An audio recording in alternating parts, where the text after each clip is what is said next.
Time is a fundamental element in how we perceive our existence, and a resource we should consider with the uttermost care, according to Seneca in his essay on the shortness of life.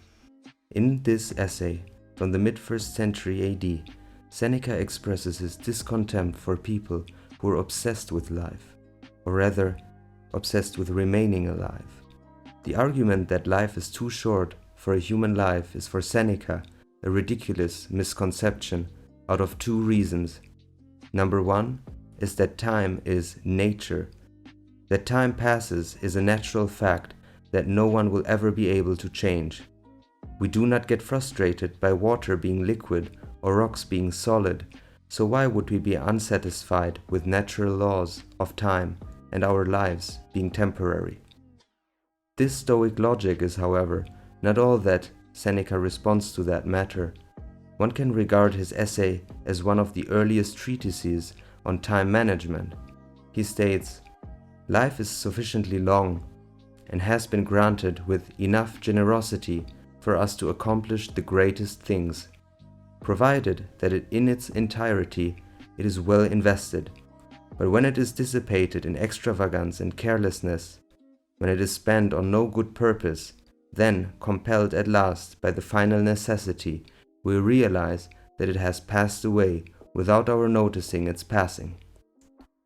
This means that there is apparently an intrinsic quality to our activities that we modulate with quantity and structure. Some activities come to fruition only with enough time invested, and other activities can always be a waste, independent from the number of times we pursue them. We can deduct the depth and quality of what we do from the sustainability we can expect from that task, hence evaluating our doings always from a future self. Now Seneca does offer another interesting perspective, namely on how to gain time. The only way how to subvert the hourglass of life is to make use of philosophy and consult the work of great writers. Of all men, only those who find time for philosophy are at leisure.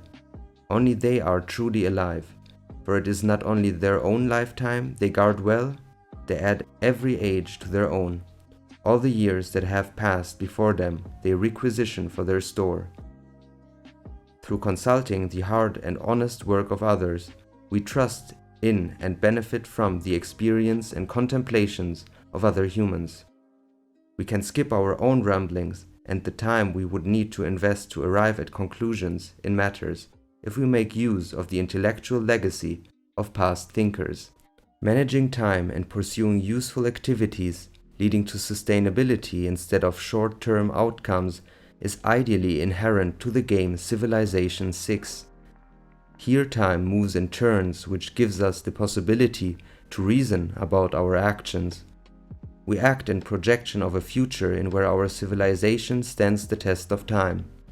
Time management and evaluating the quality and outcome of our actions is the key to success in the game. Does it make sense to settle at this place? Do we engage into beneficial relations with another entity? Or do we dare war?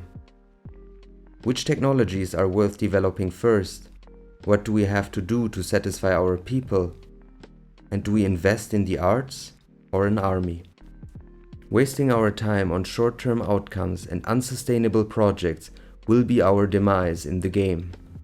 Moreover, we will always have the chance to regain time in discovering technologies from the ruins of former civilizations, or combine our knowledge with other entities to accelerate our scientific progress. If we were successful in making the best use of our time, comes to light in moments where our existence depends on the quality of actions that led us to this very moment. So life isn't too short. It is up to us to organize the time that has been given to us. But those who forget the past, ignore the present, and fear for the future have a life that is very brief and filled with anxiety. When they come to face death, the wretches understand too late that for such a long time they have busied themselves in doing nothing.